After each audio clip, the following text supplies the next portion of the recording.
Hi, everyone. Thank you so much for joining us here on KREM 2 News at noon. I'm Laura Papetti, and we begin today with a developing story coming in at noon. We are working to get some more details after someone crashed and died in Moses Lake this morning while fleeing deputies.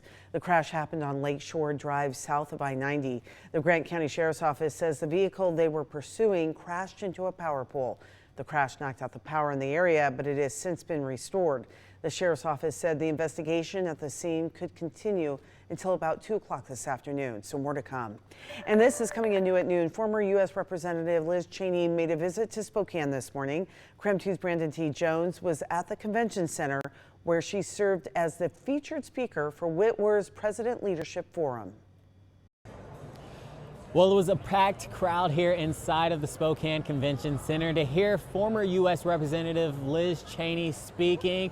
Nearly 1,000 people were in this room right here to hear that conversation. The former U.S. representatives covered several topics, including leadership and the future of politics in America. That includes touching on the losing of her seat as a U.S. representative and speaking out against President Trump after riots on the Capitol in 2021.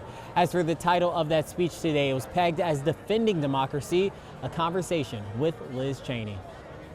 Our freedom is a sacred gift. It's an inheritance that's been safeguarded and handed down to us, stretching back 250 years.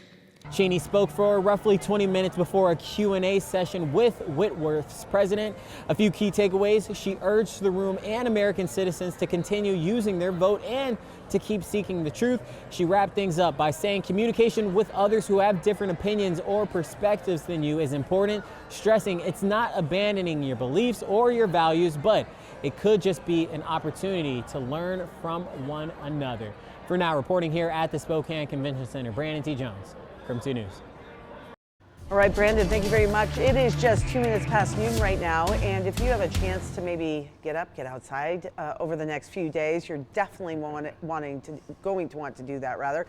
Thomas Patrick is here with the sunny and warm forecast, and all the details. Sounds amazing, Thomas.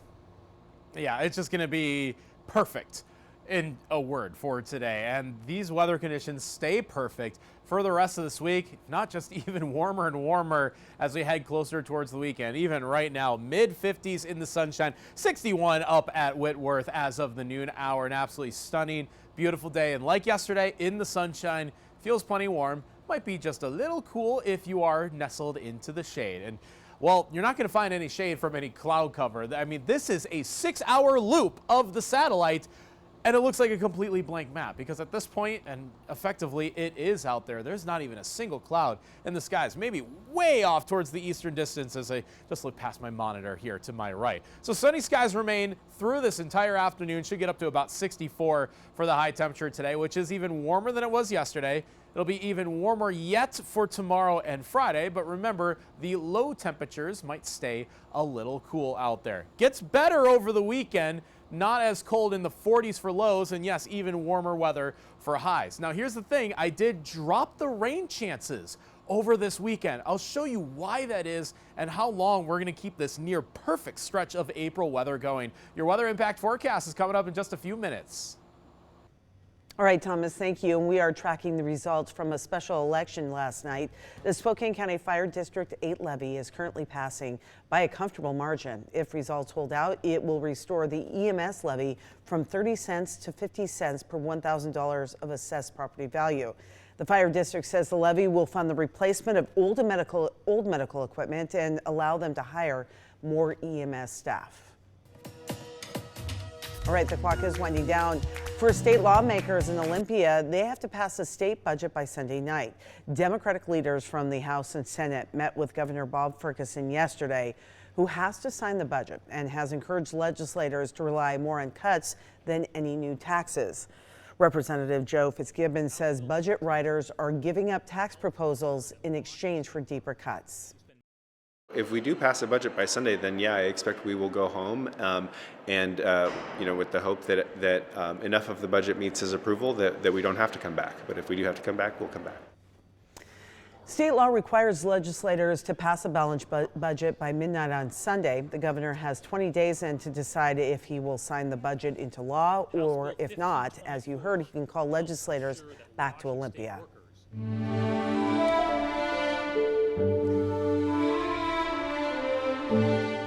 The Catholic faithful are getting a chance to pay their final respects to Pope Francis. This is a live look at the Vatican City. The body of the Pope was transferred to St. Peter's Basilica overnight in a solemn procession.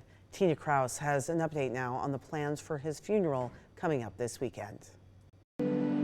Tens of thousands of mourners from around the world are streaming into St. Peter's Basilica in Vatican City to say a final farewell to Pope Francis. There's kind of just a mixture of emotions. He was such a beloved leader. Bells tolled Wednesday as Francis's body was moved to the 16th century Catholic Church from his residence at Casa Santa Marta. How long did you wait to see the Pope? Like 2 hours or more. This family from Mexico had just landed in Rome for vacation Monday when they heard of the Pope's passing. He was a really nice person to everyone and a big inspiration. In a solemn procession, pallbearers carried Francis's simple wooden coffin through St. Peter's Square, the same journey he made on Easter Sunday, hours before he died. Unlike his predecessors, the body of Pope Francis is not elevated in St. Peter's Basilica behind me. Instead, it's facing the pews as close to the people as possible in death, just as he wanted it in life. In 2022, Francis wrote he wanted to keep his funeral modest and be remembered as a simple disciple of Christ. Pope Francis has made it clear that he does not wish to be buried at St. Peter's Basilica. On Friday evening, a veil will be placed over the Pope's face and his coffin will be closed ahead of Saturday's funeral. In a break from tradition, Pope Francis will be laid to rest at St. Mary Major, a church he visited more than 100 times during his papacy. Tina Kraus, CBS News, the Vatican.